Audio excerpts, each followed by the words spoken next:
Hello, ladies and gentlemen. Welcome to Strictly Better Gaming. This is Travis Simulan Sowers, and we're jumping into Origins 8-4 here.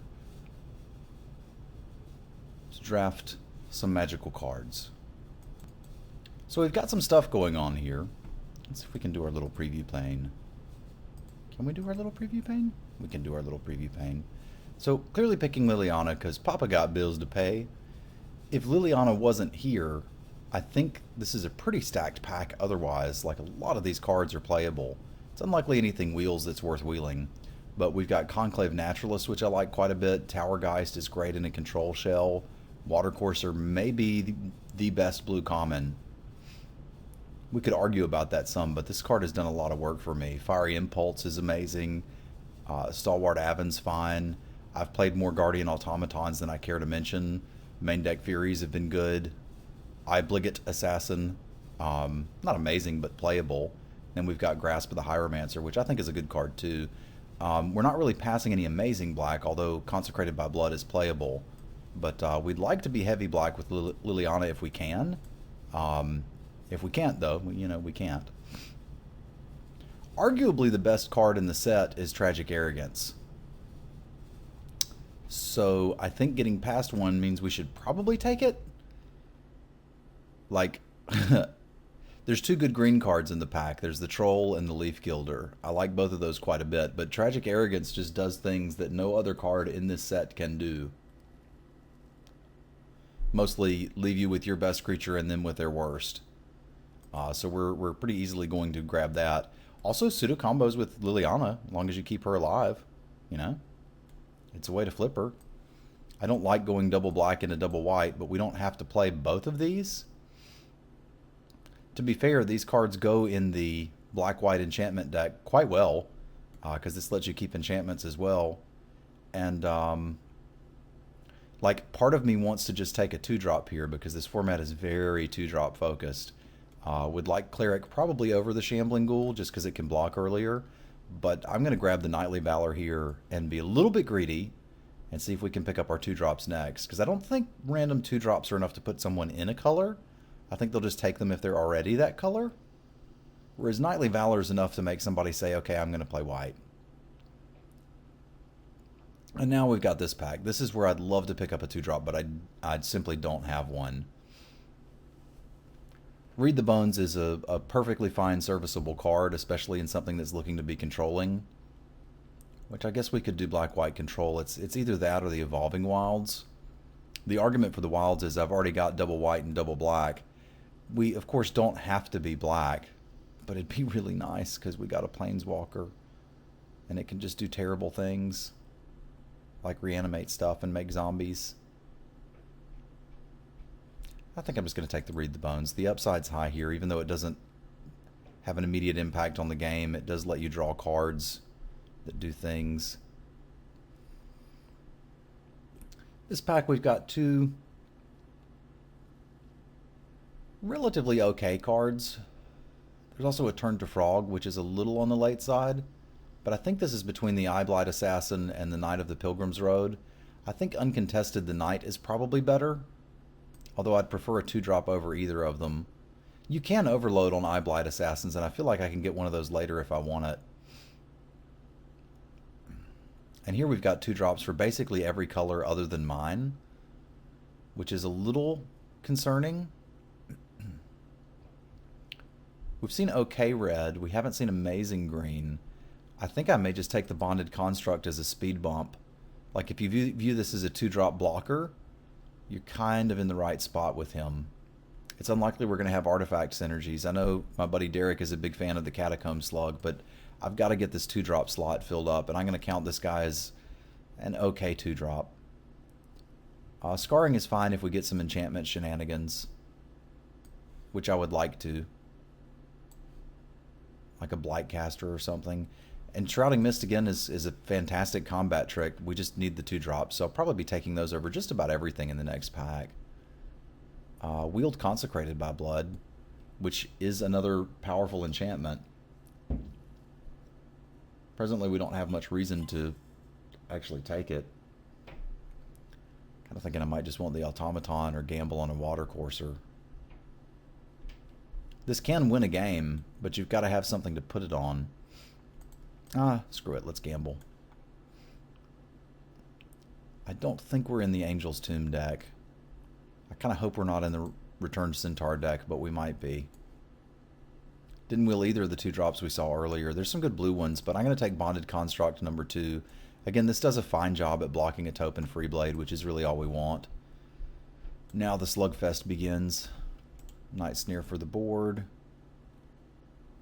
I feel like neither of our colors are particularly open in that we're not wheeling great things. So that means we may be able to get a deck that's slanted on one end of the power scale.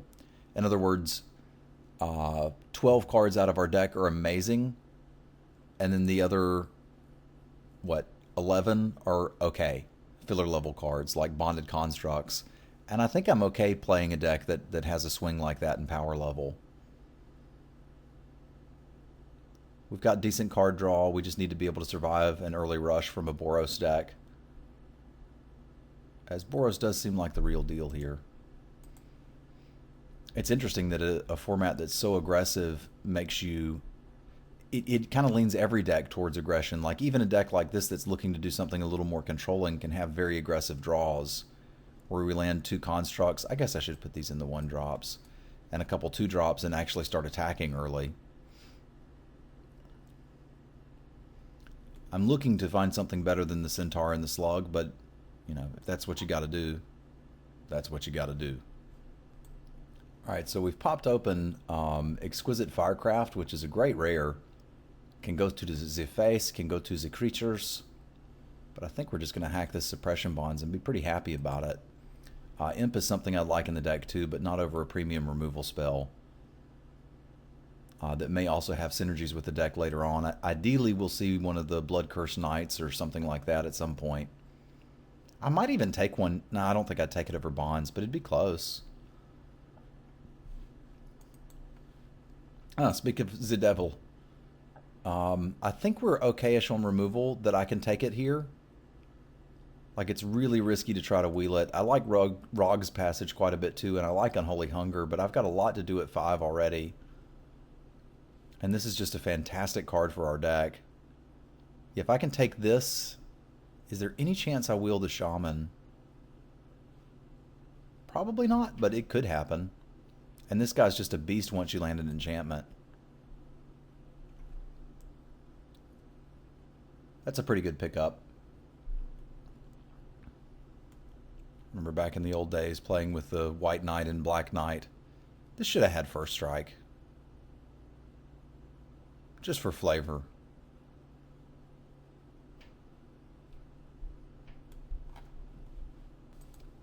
We got some stuff going here. Oromancer is usually something you want in a deck like this. The only issue is I think that's on the weaker end. I think the Blightcaster is more exciting. Foundry of the Consoles is a very good card in that it's free to put into your deck, but I'm not sure that it's free to put into this one. With double black, black white, double black, double white. Like a black-white deck usually doesn't have room for colorless lands. I think we're just going to gobble a Husk and maybe wheel a Mighty Leap. One of my stream viewers, Nick, has been talking about how you can break the format with Nantuko Husk, Murder Investigation, and Valor and Akros. So who knows, maybe we'll live that dream. There's the Valor and Akros, but I think we've identified that white's open-ish, and we'll take Suppression Bonds number 2. Maybe we just run all Bonded Constructs. Then again, maybe we just get past a Great White 2-drop, which is exactly what we needed. Sweet.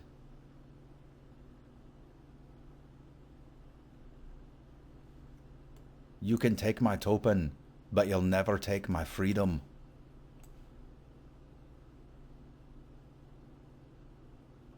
Yeah, that's a bizarrely late pickup, and we're super happy about it. Not quite ready to take Sluggy and Centaur out, but they're on my list of bench warmers for sure.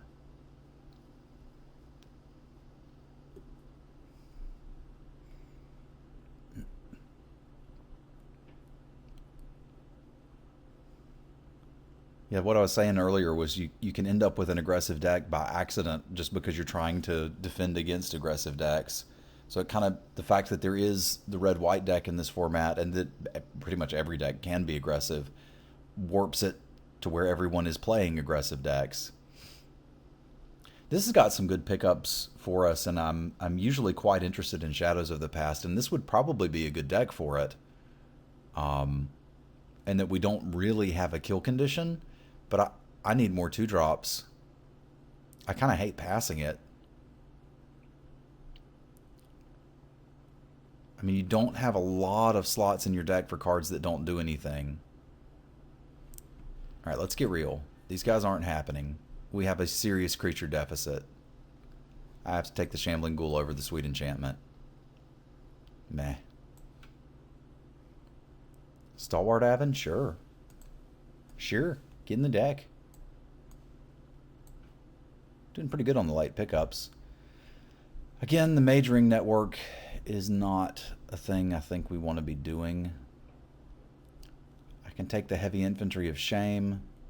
They're heavy because they ate too many donuts. And I don't blame them. Donuts are delicious. But that's why they cost 1 more mana than they would need to be awesome. If this cost 4 mana, it would be one of the premium white commons. But it does not. I think we're okay enough on 2-drops that I'm not going to need a Yoke Ox. We'll see, though. That's kind of weird. I'm not used to seeing that late. Like, usually that guy just gets gobbled up. Question is, would I rather hack it or play a Veteran Sidearm? Could also hack the Caterpillar, but that's just a pain in the butt. We're getting you out of here. Sorry, hero. This is not your day. We didn't wheel any of the cards we wanted to. I'm going to take the Guardians here, as they're sort of like a removal spell, a bad one. We're going to put them right in the board, because I've got a lot at 3 here. Yeah, I don't think it's the day for Murder Investigation, but I'll take a Mighty Leap. I like multiple combat tricks. This is probably not the best one, but it could happen. Again, I don't think I need the Yoke Ox, but I might. I can't bring myself to do the Valor and Akros deck. That'll have to wait for another time. Let's just negate that. All right, so we're 19 playables in for the last pack. That's great. We've got some aggressive creatures. We've got a Husk to finish things. We've got card draw. Wouldn't mind maybe 2 more 2-drops and a couple 4s. This pack doesn't really have any of that for us. It does have the Vryn Wingmare, which is, a Windrake-ish. It kind of gets owned by Thopters, which sucks, and it makes all of our enchantments harder to cast, which also sucks. I might just want Shade number 2, as Shade with Consecrated by Blood seems pretty nasty. Like, these are hard to block. They're great blockers as long as you can get other dudes on the table. You've got to have a preponderance of creatures in order to play it. We haven't really gotten many of the pay you off for enchantment cards. I'm just trying to decide if I really want to jam this guy in a world full of Thopters. In a world full of Thopter tokens. I don't want Jailer. I don't want another trick. I don't want the Knight of the Pilgrim's Road. Yeah, I guess this can win a game against a deck that doesn't have Thopters. But we may be looking to side him out. I said we wanted 4s, and we've got our choice of a couple good ones here, but I think Waracle is pretty far ahead of the Charging Griffin, although Charging Griffin probably makes the deck too. So Rock Maulers, those are a bit scary. Yeah, let's get Waracling. This card can take over a game. Now I've got Reeve Soul versus Patron of the Valiant. I would like a Reeve Soul. However, I think Patron of the Valiant is such a huge upgrade over Heavy Infantry, and we're deep enough into this pack. There's also 2 good black cards here. There's a chance I see another Reeve Soul, or at least another good removal spell, and this is just another way to just finish a game. We've also got some synergies with our, a couple renowned guys already. I don't think I hate taking that there. I don't love these cards. There's some good stuff here, just not for us. There's a Possessed Scab, Claustrophobia, the Ram Roller.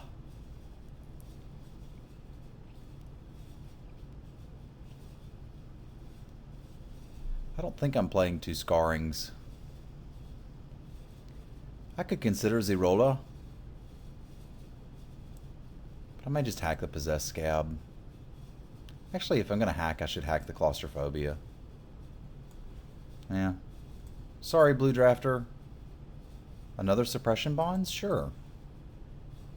I'm fine with multiples of those. Now we just need a few more dudes and we're basically there.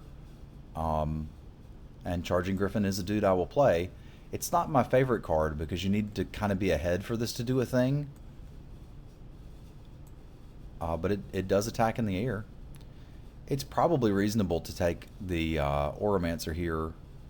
Actually, it may be better to take the Aesthetic in case we're playing against somebody else that has something like... This is the deck. It's a little light on creatures. So the argument could be take this and cut something. Like maybe a Mighty Leap. Like we can probably maybe sometimes not really ever get value from it. I can main deck the Heavy Infantry if I want to. I'm going to take the Kitty for the sideboard.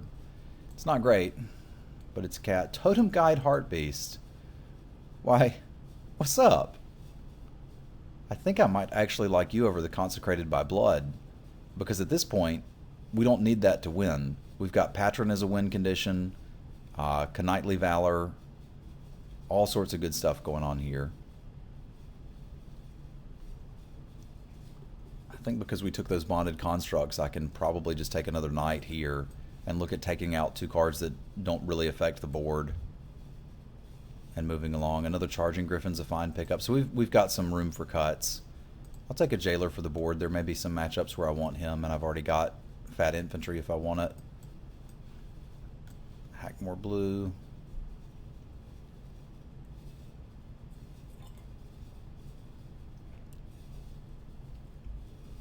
I have some decisions to make in deck building. This worked out okay. We're basically a white deck splashing for Liliana, which is not ideal, but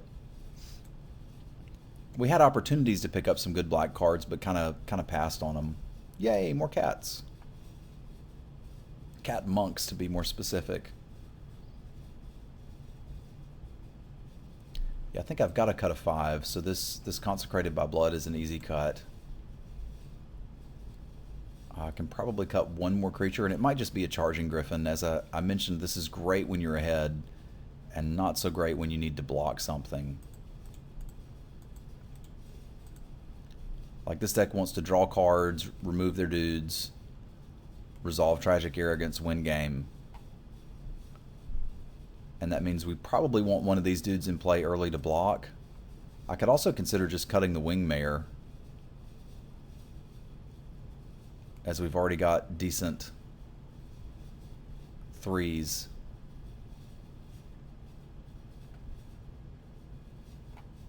Yeah, I think I like that. It messes up our deck a good bit too. I was concerned about that when I picked it, but it's kind of coming home to roost now. And then we can maybe cut one more thing, like maybe Mighty Leap. There's a little bit more synergy for the Scarring, and that it's pretty damn good on a Blood Curse Knight. It's okay on a Shambling Ghoul or a Topin Freeblade once you've gotten them through once. And it's pretty decent on our flyers. It's also something else we can get with the Heartbeast, although I imagine he's usually going to get Suppression Bonds and Knightly Valors. Yeah, this looks good to me. It looks like it's going to be hard to hit Liliana on 3, so maybe she's over here somewhere, or more likely over here. There's a pick where we didn't take an Evolving Wilds, and I kind of wish I had it, because that would make the black mana a little easier. But we're going to have to go... It almost wants to be 10-7 white, doesn't it? I might could get away with 9-8, although that's being a bit greedy.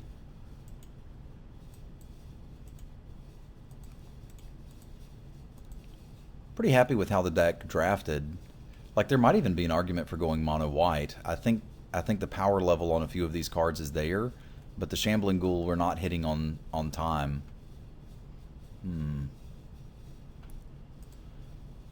Let's see. I definitely want to go at least 10-7. I have to mulligan every hand that doesn't have planes. So we're just hoping to get lucky and hit her at some point. And we're also cutting off one of our 2 drops. I'm going to go 9-8. I don't need to go 9-8. I need to go 10-7. Let's be a big boy. and accept that Liliana just goes over here, and this guy may go here. So if we can survive the early game, I think this deck has a great shot. Fortunately, a lot of our threes are pretty good blockers. I guess the card we're most scared of is something like an Akroan Sergeant, oddly enough, because it kind of attacks through everything we've got. But that's what Suppression Bonds is for. Could also have been what Reeve Soul is for, but I think I like having something to kill people. Yeah, the deck might look better if this is a Reeve Soul. Something to think about. You can't really ignore that early game. Either way, this is our deck. We're going to take it into round 1 to battle, and we'll see you guys for that in just a moment. Thank you for tuning in.